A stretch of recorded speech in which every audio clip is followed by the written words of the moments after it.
it was a bit like going to camp, and I don't think that's a hard sell. I've been just doing like 50-yard sprints, but this has been going on for 4 hours. Maybe in a future True Justice, the Nelly Knows crew might make a stop by. Miranda's an accomplished, very talented director in her own right. I swear this time next year, you're gonna know her name.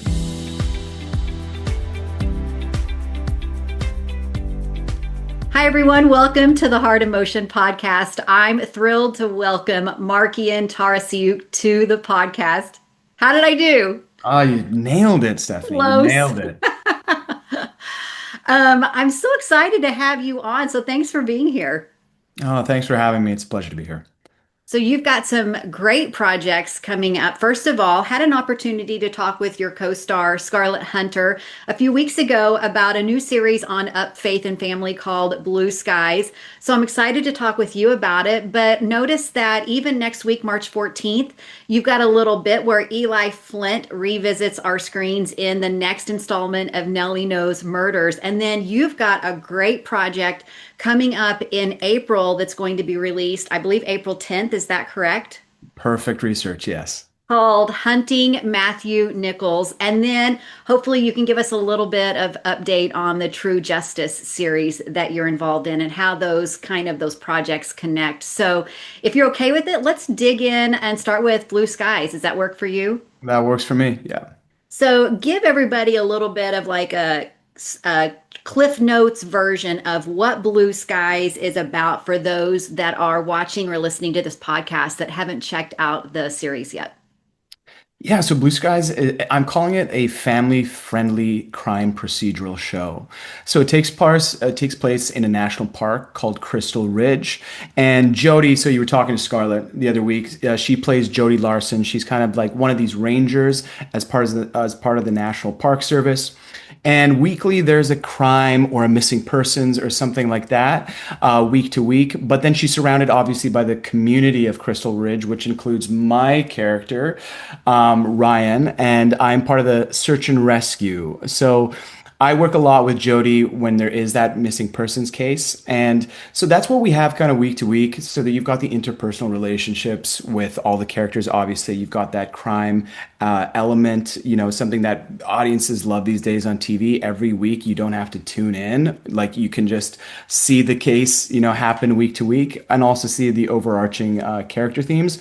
And then on top of it, so there's a little bit more than Cliff's Notes, but then there's also a golden Labrador. So Jody meets a golden lab dog on the first episode, and they are kind of becoming like the crime fighting duo head of the show. So if you love dogs, if you love beautiful like settings, the outdoors are just incredible in the show, and then that kind of crime procedural element of it, I think it just truly has something for everybody. Yeah. So I'm curious, when you are presented this project, what was that thing that really stood out to you that pulled you in, that made you want to be a part of the project? Yeah, I think the setting, of course you like I think the obvious answer for any actor is like, hey, what's the character? What's the show? What am I playing? What's the storyline? But at the end of the day, if I'm being honest, the pitch was spend a summer out in Squamish, British Columbia. Yeah. So it was a bit like going to camp, and I don't think that's a hard sell. And we had just such a beautiful summer. So I like got to spend it just basically in the woods in British Columbia and enjoy the outdoors, and it was so sunny. So if I'm being totally honest, that's the pitch. But of course, like everything else, has to come into place as well too. But yeah, I just love it out there. So when you first read Ryan Miller on the page, what stood out to you about who he is at the core? I mean, we know he's a former soldier, kind of turned volunteer, but at his core, who is Ryan Miller? Yeah, he's not I wouldn't say soldier. Like he went to like a police academy. So he's graduated from a police academy, and now he's kind of taken a step back from that a little bit. He runs a coffee shop in Crystal Ridge, and he's kind of taken just a bit of a step back from the crime aspect of his character to start with. Now we're gonna see Jody start getting him wrapped up more and more in the investigation, and I'm really excited for the audience to watch these episodes week to week, because you see Ryan start to flourish in his own right. But I think what like really attracted me to Ryan is he's an outgoing guy, and I was like, he's got a good heart. He's nice. He's got all the things that I think I am. If my ego can get out of the way. So I just saw a lot of me in him, and it's an opportunity for me to just kind of, I don't know, from an acting perspective, just be comfortable in my own skin and Mhm. bring Markian to a character. I don't feel like this one's like one of those I have to like really reach for in terms of an acting exercise, but that presents its own challenge in its own right, just to be yourself. And there's a lot of ease to Ryan, and I think that's what really attracted me to him was like, okay, I just want to play him as a laid back guy who obviously lives in, not in the woods, but in a really small town. And yeah, it just kind of has that lifestyle that I think I lived in Vancouver for a long time, that you see these guys in Squamish with, and I'm like, yeah, I'd like that. Want to go there? I want to go there. I just Go want to there. climb rocks and like Yes. do ATVs. It's a bit of a fantasy for me. Yeah. So Jody begins to, you said, kind of pull Ryan into some of these different mysteries, we'll say, that have to be solved. Talk a little bit about their history, but then also share a little bit, if you will, about what it was like collaborating with Scarlett between those two dynamics. Sure. So Jody and Ryan, they grew up together in Crystal Ridge, and I think anybody who's grown up in a small town, I grew up in Winnipeg, still kind of like a small town, just knows how close you are with everybody in the community. And um, when they got to their adult lives, they split apart. Ryan went and traveled, and Jody joined the military. And this is kind of the first time they're getting back together in terms of just friendship, and seeing each other for a long time. Probably close to a decade. So they've grown up separately, and now they're coming back together. And that I don't know if it's awkwardness or just, maybe they had a crush on each other that never went anywhere. And so they're getting back together right now and start working together quite closely because of the nature of the relationship with the National Park Service and the search and rescue. So there's, I think, like a flame there that hopefully will grow throughout the season. But you'll have to tune in to find out. In terms of collaborating with Scarlett, she's a dream collaborator, really. I know, and that's maybe a cliche to say when you do these interviews. Everybody says that about their co-stars, but like I truly mean it because she's just got such an open heart, is so kind and hardworking, and she's also like new. This is her first like lead that she's ever done. And if you came onto set, you would not tell for 1 second, and I'm dead serious when I say that this was her first acting gig. I remember she was asking me some questions like to start off with, and then like day two on set, I'm like, you don't need to ask me anything. You're like, I don't know anything that you don't inherently already know.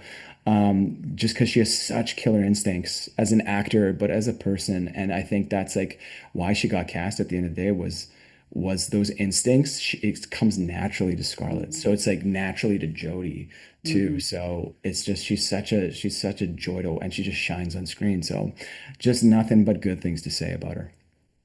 So you mentioned search and rescue. Did this role require you to do any sort of research tied to search and rescue, or was it pretty much like laid out for you in the script? It was pretty laid out for me in the script. I mean, again, I lived in Vancouver for a long time, and search and rescue, you hear about these searches every day because of like the grouse grind. These simple hikes, people don't understand that if you are not equipped or go near dark, even the easiest hike can turn into a disastrous situation. So I was kind of surrounded by that growing up growing up in my, 20s in Vancouver. But to be honest, again, when it comes down to acting or shooting a show like this, you depend on the people who are professionals. I'm not a professional search and rescue person. I'm not a professional climber, unfortunately, but I had great stunt people, and some of our stunt team is actually part of search and rescue teams in Squamish because a lot of them live near that area and are climbers themselves. So they were able to offer just so much insight into my questions or protocols or how the search would go down. So, and they were there all the time. So I just lean heavily on the people who know what they're talking about, and just get on screen and do my thing. It's It's pretty amazing simple. that you've got, that support there as far as having those people that know Yeah. what's supposed to happen to kind of like guide you guys through the whole season of filming. Yeah, and added safety elements. I mean, they're also our supervisors in terms of safety because there were a lot of stunts throughout season one. A lot of them we did ourselves. Right. So just trusting in that team and yeah, letting them like take the reins. Like actually, because we did like some belaying off cliffs and it's scary stuff and but it just went so great and was just such a fun experience to be able to do that stuff. So search and rescue, it's not just, procedural, it can also be very emotional. So from your lens, what's really drawing Ryan back into that element of being in the community? Yeah, I mean, because he has his background in police, the academy and stuff, I think why he doesn't, and everybody has their reasons for joining, for the military, the police, and you hope those reasons is because you want to serve the community, Yeah. and help people. That's I think the most noble thing you can do, especially with a line of work like that. And I think that's Ryan. I think his heart is just as pure as it gets, and he wants to help. So even though he's not a police officer right now, or is stepping away from that, what he maybe thought his direction in life was going to be, the search and rescue is the way to do that. In a way that's helping the community and giving back, and still that little element of detective work to some degree. Because when you're trying to find somebody in the woods, you have to go off of clues and searches and use dogs. So. But I think at the end of the day, yeah, it's he's there to help the community because he loves Crystal Ridge. Obviously, he went traveling and then came back to the town and wants to set up roots there and grow his life there. So I just think he's just so community oriented, which I think is also a large part of the show itself, Yeah. is coming together. And that's a big theme in season one is you need to lean on the people around you and work together in order to, number one, get goals in terms of like a case, but in order just to survive and thrive as a human being, that like community is number one. You mentioned stunts. You mentioned, there was a lot of stunts throughout the season. I'm curious, was there a moment that was really demanding for you this season, that you can share or hint at without giving anything away? I mean, I wouldn't say there's a specific moment, but it's an accumulation of moments. And honestly, it's just like running through the woods. That is under our union considered a stunt. But when you're doing, you know, 20 takes of a scene, and then your whole day is just running through the woods chasing after somebody, you realize like after hour four how Yeah. much running has been done. And you're like, I've been just doing like 50-yard sprints, but this has been going on for 4 hours. So I'm exhausted. And I think that's it, is like just the accumulation of days throughout the summer of it's not big things that I was doing per se. It was just like running and then making sure, because the ground's uneven, that I don't roll an ankle. So you have this other level of safety that's happening and making sure you're careful in awareness. So yeah, I wish I had a more like exciting. I think Scarlett's got better stories about her. She was able to do more cool stunts than I was actually, but mine was just like running. Hey, build your workout in, right? You got your workout built in. 100%. That's how I looked at it. I was able to go to lunch or craft services without feeling guilty. So there we go. That's the positive. Eat the sugar instead of Yeah, those donuts I can take down on this show. nice. What can you tease about a favorite moment that you have this season? Oh, that's a great question. Actually, episode five, we got to work with wolves. So there's an episode coming up that has to do with wolves, and we actually got to work with real life wolves and wolf trainers. I've never done that before with that kind of animal. I've been around horses before and dogs, obviously on set, especially on this one. But that was just such a cool day because those animals are incredible and they're stunning and they're scary, and we were so close to them. So that was just definitely a highlight. Was kind of the wildlife involved in this show, and especially episode five. And I love episode five, just from an episode perspective. Basically, a wolf gets shot illegally, and we have to find who was the perpetrator of this crime. So that's episode five coming up. We have 8 episodes this season, right? We do, yes. All right. So, and then let's talk real quickly. Do you have many scenes with Blue? Because we've got this whole other character Yeah. that I know it's actually like 4 dogs, correct? Yeah. Oh, did Scarlett let it slip with there's four dogs? No. So I interviewed, this is crazy. I Okay. interviewed last year director Jason Burke. Oh yeah, yeah, yeah. And at that point, he was so excited for Blue Skies, and he gave a little bit of a tease about it that it was coming. And so, right before I interviewed her, I was like, "Wait, I think I've heard about this project before," and pulled up my archives, and I was like, "Sure enough, there it is." And so he was able to share how interesting it was to actually be filming with 4 different dogs. Yeah, it's funny because I get talking points from the network, of course, about like, hey, when you talk about Blue, like treat it like it's one dog because we Oops. really want the audience to connect with like the idea of one dog. But you're right, I didn't let this slip. But I think they want that, in terms of just like the dog is one character, and but again, if you look at it from a filmmaking perspective, it's not realistic to just have one dog all day. And most, if not all, shows that have these animals are multiple dogs or different animals. Well, Yeah, we I can was even lean into the fact that this is a young dog. young. Yeah, Yeah. they were like a This is year like old. puppies. Puppies. These were, yeah, a year old. But yeah, I the lead dog, if we want to say there is one, and his name is River, and incredible animal. And it's funny. I had a lot of scenes with the dogs, but there's a caveat to it because when they are on set, they are considered employees.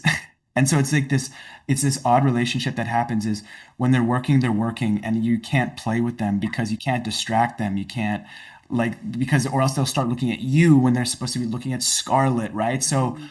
as from the acting perspective, I was very hands off, even though, and maybe that doesn't sound as fun or romantic as it wants to sound in the show, but that's just the reality is that the dogs are at work. And when I did interact with them, it was in the scene. I would save all interaction or petting or cuddling or treats for the actual scene itself, and that was definitely like a highlight.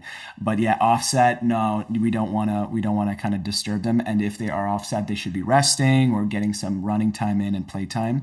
But yeah, I was so stoked when I was able to have a scene with Blue, just because I was like, okay, this is my time to get some pets in today. Absolutely. Yeah.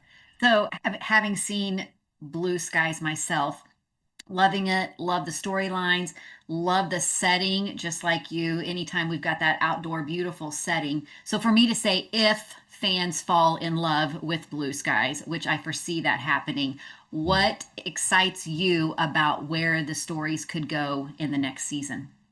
Yeah, I think there's just such an opportunity for expansion.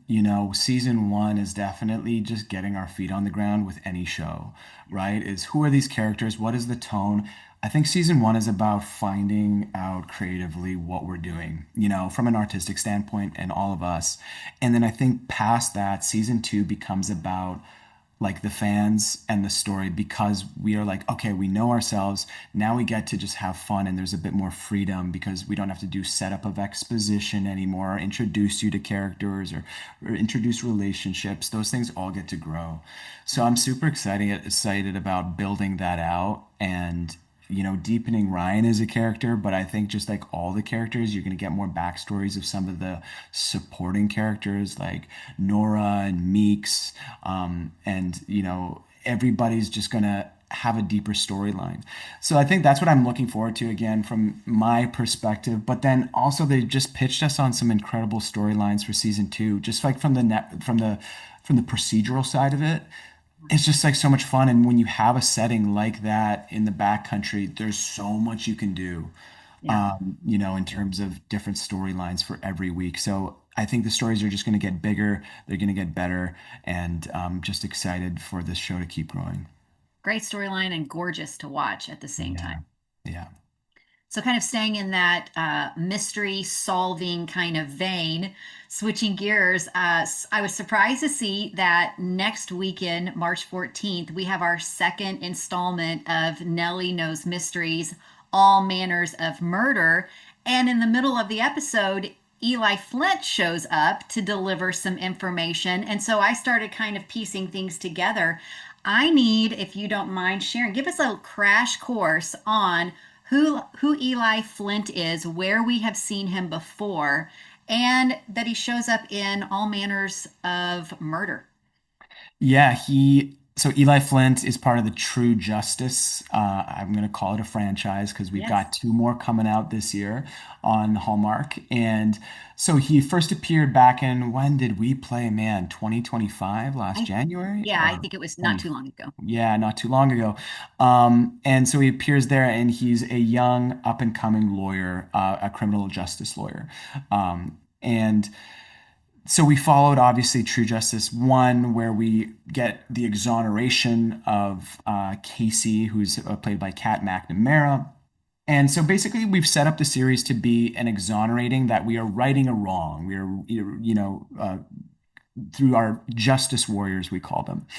Now, we're expanding the universe, which is really, really exciting. And I think we're doing the crossover. There's been like a few times in Hallmark They've been history where this doing it a lot lately. yeah, we're Yeah. bringing the franchises all together. So they've decided to bring the Nelly Knows mysteries together with True Justice.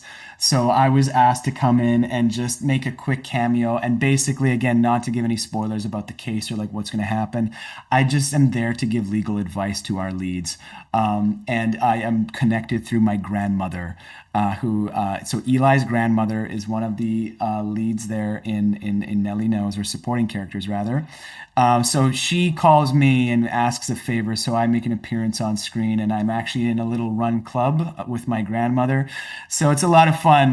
The pitch that Hallmark gave me was it was a lot of fun to come do this cameo, and I'm just excited that our worlds are colliding, expanding, and who knows, maybe in a future True Justice, the Nelly Knows crew might make a stop by, possibly. So It's yeah, so fun that you mentioned the Run Club because I think the Run Club is a character all, and what they wear is a yeah. character all in and of itself. So it's fun to watch. It's always fun to see them kind of pop into the story. Yeah, yeah, no, it's great. I get my walk on, so Shoulders up. I was doing blue skies. I was running. Nelly knows I'm walking. I'm doing You're all in. these. I'm doing all these walking, running things. You're ready for it. What do you love about playing Eli Flint? Yeah, I really love playing that character. I think he's a hard shell of a guy. And again, like Ryan, it's just a different take that I think Eli's heart is the same, say, like as a Ryan. So I like playing characters that like their intentions are always like true and just. But the fun with Eli is that his outer shell is really, really hard to crack. So he's very serious, takes himself seriously, his work seriously. He comes from a wealthy family who puts a lot of pressure on him. He's just been hardened his entire life, but his intentions are still the same, as a Ryan character, and he wants to help. So I think like with True Justice, and you're going to see that in 2 and 3, him starting to loosen up a little bit, and that is mostly, you know, spearheaded by Casey. His love interest is kind of making him softer, which is just such a fun journey to go on and watch this guy who isn't used to being vulnerable at all try to navigate how to be vulnerable for the first Hmm. time. And there's a lot of fun and a lot of comedy within playing that too. So you mentioned 2 and 3. Do we have any idea about when those might be released? Yeah, there's still no confirmed date yet, but definitely after the spring season of Hallmark movies. So keep a watch out, but I think just before summer or into the summer season, both of those movies are going to drop. Okay. Um, this mystery vein, is this a lane you really like being in, or does it just keep happening this way? It's funny. I was actually talking to a friend where I'm like, everything I'm doing is mystery based right now. And I don't know if I did that on purpose or if it's more of a symptom of the kind of content and shows that are being produced right now. And I think it's maybe a little bit of both. And I think that goes hand in hand where I think just mystery documentaries, true crime, very popular right now. It's just in the zeitgeist with all the different streamers and all the different documentaries that are coming out. I think everybody just loves a good mystery, and again, that's maybe being led by something like the Knives Out series, which is just a massive Netflix hit. These murder mysteries are just so popular right now that I think that's what a lot of people are making. So, you've got Hallmark doing Nelly Knows, True Justice. You've got, Up Faith and Family doing Blue Skies. And then I got wrapped into it with hunting Matthew Nichols with my own project. So, I think yeah, so it's like one thing, I think it's just like what's happening right now. And then at the same time, because as an actor, when you've done sort of like a genre and somebody sees you in that and they start connecting. So maybe I'm starting to get a little typecast, but at the same time, I'm super happy because they're so much fun. I love that all three are so different, yet have the same motif of Mhm. there's a mystery we have to solve. So very intrigued about hunting Matthew Nichols. Actually been following this project for quite a while. I had Miranda MacDougall on not Oh, too great. long ago and know that she's such a big part of this project. But Yeah. you directed, you produced, you starred in this psychological documentary. It is a mystery. It's a bit different than a Hallmark. Very, very different. Yeah, yeah. For your viewers and audience out there, this is pretty much on the opposite end spectrum as a Hallmark. But yeah, it's and Miranda though, it's funny because yeah, Miranda's on When Calls the Heart, Yeah. right? Yeah. We've got two Hallmark stars. We're I know. now yeah, completely opposite. But look, I mean, as an actor, I just get excited by like diversity in terms of the kinds of projects that I want to take on. And this one is as different as I can get of like the things that I've been playing, I think, in the last few years. So it's been such a great exercise, and it's been, if you've been following it along, Stephanie, it's just been a long journey to get here, and I'm just so excited to finally just share it with the world, and luckily going to theaters across North America, which is an incredibly exciting development that happened in the last, say, 6 months with the project. So yeah, we're just gearing up to go to theaters, and so yeah, really exciting. Okay, so tell us a little bit about it. I mean, I've been watching the trailers, kind of seeing like the process of you guys getting it to the screen. And there's a fiction to it and there's also a truth to it. So can you kind of set the stage for those that may not know about this project? I can. It's what I would describe as a prestige horror mockumentary. Now, when I say that, it's imagine your true crime documentary that you see on Netflix, in style, and then we get a slow, slow turn into something more sinister and fictional. So the lines are blurred.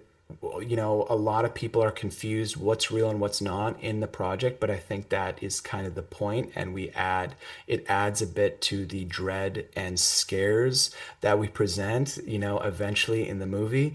But it's about a girl based in Vancouver who her brother went missing 25 years ago on Vancouver Island, and she's making a documentary to find out what happened to him. And then things start to just go really, really sideways. The fun part about it is that, it's based around some truth within, because Vancouver Island has a high amount of missing people. So, and it's almost two times the Canadian average of missing people on Vancouver Island. So we're dealing a bit with, again, when you want to say blurred reality, it's like these things are true, people go missing. And then at the same time, I also just play myself in the movie. I'm Markian, the director who directed in the movie, playing myself, directing the movie. So again, I just wanted to really experiment with truth, reality, fiction, and I think we live in this world in between that's really novel and exciting for audiences, and it's just something unlike you've ever seen before.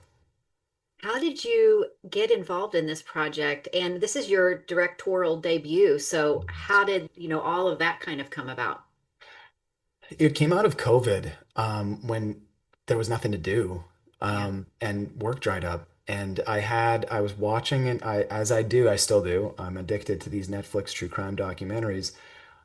I was just watching them, and like, I was watching one that was unbelievable. That I like couldn't believe that. I was like, wow, like what a case, what a crazy case. I ended up Googling it, and it turned out that the documentarians who made the documentary basically spliced and diced, made it up. Like they took the most salacious version of the story and made that seem like that was the story. And all the interviewees came out saying that they were edited improperly. They were, taken out of context. And I was like, oh, this was really interesting. I would have taken all of this at face value. I wouldn't have thought twice that all this stuff was real because it was just so polished and presented well and very captivating and seemed very honest in its presentation. And that wasn't the case. And so I was kind of a bit of a light bulb moment where I was like, well, this is a fun way of creating a story or a mystery. Now, what if I just made it up? Everything about it was just made up from the start. But it's presented in the same way. So it's going to play a psychological trick on the audience. And so that's where the idea came from. And then from there, I just got in touch with a writer friend of mine, Sean Oliver, pitched him the story. And, I had an outline built, and then he said, yeah, let's do it. And he came up with a script, and it took us, so that was 2020. It's been almost 6 years of developing to shooting to getting this distributed. So yeah, that's kind of how I got involved. And I knew I wanted to direct. I always wanted to direct. I had the vision for what it needed to look and sound like in order for this project to really sing.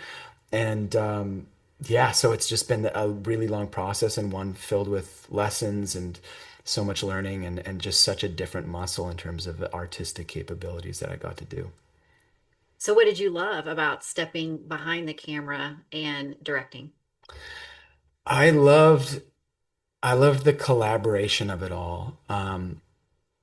I when you're an actor, you come to set, you say your lines, you get off set. It's pretty simple, and then you move to the next project. You don't really have much of a say, for the most part, if you're just, especially a day player or like a guest star, say example. Um, and with directing, I was involved with everybody from every department, and I loved it because it brought me back to like when I used to do theater and we would do fringe shows. And when I grew up, having an opinion about everything and being able to work with all these people.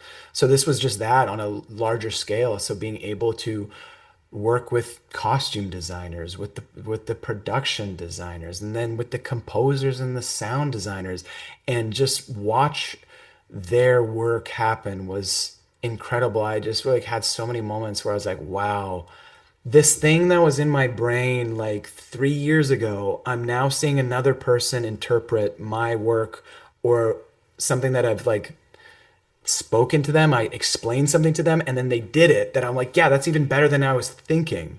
Yeah.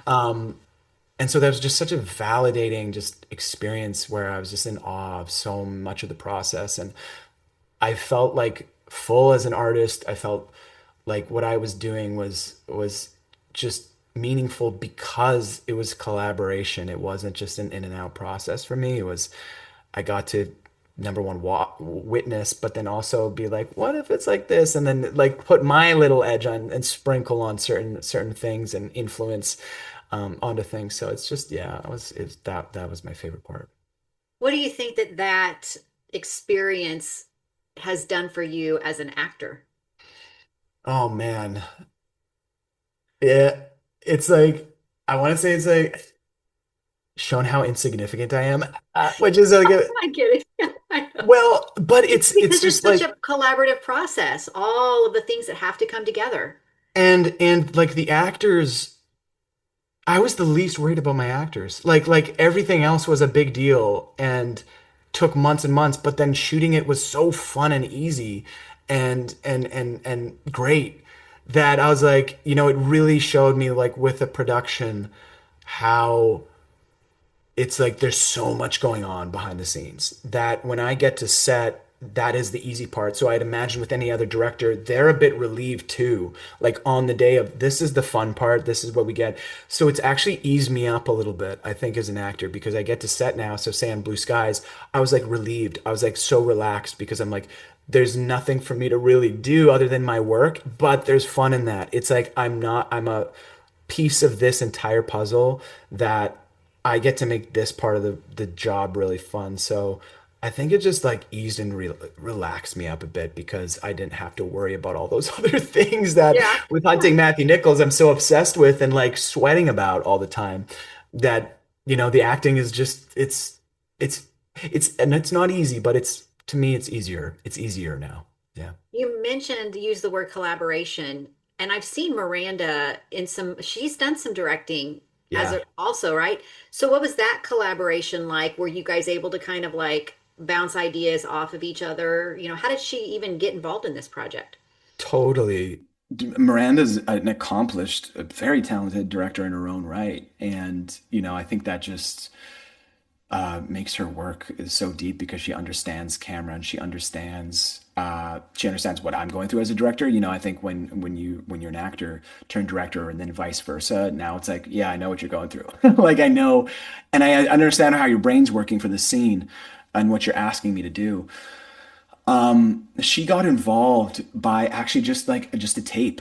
Like we put in an audition call out and her agent submitted her, so it was very formal. I had known her through the theater community in Vancouver, but if I'm being totally honest, I didn't think of her when it came to this part. She wasn't on the top of my mind. And she sent in her tape, and she just again like totally formal process was the best person for the job. And I pitched her how it's going to work and how I'm going to shoot because it was very unorthodox what I did, which was it's going to be improv a lot. There is going to be no formal scenes. Like, yes, we're going to do scene work, but we're going to figure it out on the day. And then when I'm going to start changing things as a director and saying different lines. And so her callback was just me improvising with her as the director, as if we're in the scene together. And she just killed it. She was so good. I just told her, I remember saying, you just got to win the scene. So do whatever it takes to win the scene, and I'm going to do whatever it takes as Markian to win the scene. And what winning the scene means is like you're making an argument, win the argument. I don't care about the lines in the script, just win the argument. Wow. And she did. She like kicked my butt in the callback, and I was like, okay, this is the person I need because I need that Tara character to be that in Mhm. my movie. And so then yeah, she was so down for everything. She was a dream star, and I can't wait for people to see her work in this. I am constantly floored every time I watch this movie about what she pulled off. And for her to be, I think, exposed on a national level now, like with a theatrical release, like I swear this time next year, you're gonna know her name. Like you're gonna know her name. She's that good in this movie. It's been so fun to, visit with her and you can just tell, first of all, how serious she takes her craft. Yeah. Highly intelligent and to be able to see all of that translate onto the screen. I mean, it's really special that we get to see it in something like When Calls the Heart, but then at the Yeah. same time, she can turn and do something so amazing like this, a Yeah. completely different genre, a completely different experience. She, 100%. You're gonna see, and I hope like for your audiences, it's like, okay, come see Hunting Matthew Nichols because you're gonna see us in a totally different light as artists, the same people, but I think I'm pretty unrecognizable in that movie. And Miranda, to some degree, from her When Calls the Heart character, is pretty unrecognizable. And, I think it also goes to show too that casting and Hallmark, they have an eye for talent, and the actors who do Hallmark stuff, I've been surrounded by them my entire life, are talented. They're They're talented. talented people and who are quite dynamic in their range. Maybe they haven't had the opportunity to do like a different kind of project like that, but like they can do it. And so it's just a matter about opportunity. And I think with Miranda, what I was so taken aback by was the lack of direction I actually had to give her. Like she would do the scene and I would be like, yeah, like yeah. That's, I mean, like, what else am I gonna Do do? that. And those are the takes I went with, where it was just her, like, going at it. And I remember there were some days where I was so like busy. Like our last 2 days were so hectic on the film, and when you see the movie, you'll know why, because it's the last 20 minutes of our movie that it becomes chaotic, and so it's chaotic in nature to shoot. But I remember like I didn't have like time to direct her. I didn't have time to really talk with her through things, and she really actually disagreed with me in a way. So we actually butted heads in the last few days of this. So she's like, "I think it should be played this way," and I said, "Fine, fine, like do what you want, but like also can you do it this way?" And then I got to the edit, and I was like, "She was right." She He was won the scene. she won the scene. She won like the energy that she thought, because she knew that character better than I did already. She knew the way she had to play it. And those are the takes I went with, because I was like, yeah, she was totally right in the way that she had to energetically deliver those scenes. So yeah, just so excited. So, aside from just the talent, the history behind this project, why do audiences need to go see this movie? Oh man, I think it's something that you've never seen before presented in a theatrical setting, truly. We can make some comparisons to Blair Witch Project, Paranormal Activity, but I do separate myself from those movies when it comes to this in terms of its form and presentation. And it's not often, if not any time in the last, oh man, I don't even know, that a movie like this has made it to theaters. I'm proud of that fact. And I built it for theaters. It's just got an incredible sound design, and the cinematography that Justin did should be seen in theaters. I stand by that. Of course, I'm biased and directed the film. On top of that, we are distributing it like we're doing a self distribution, this new model of distribution we're trying out.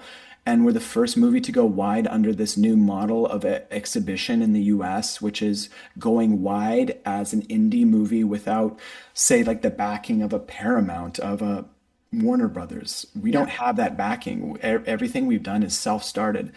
So my pitch to everybody too is, I don't think we're like, I'm asking you to go because of that, but knowing that when you buy a ticket to Hunting Matthew Nichols, you are supporting a new wave of filmmaker and way of distribution, that if you want to see smaller movies that are indie movies, because the theaters, like, it's, let's face it, they're dying.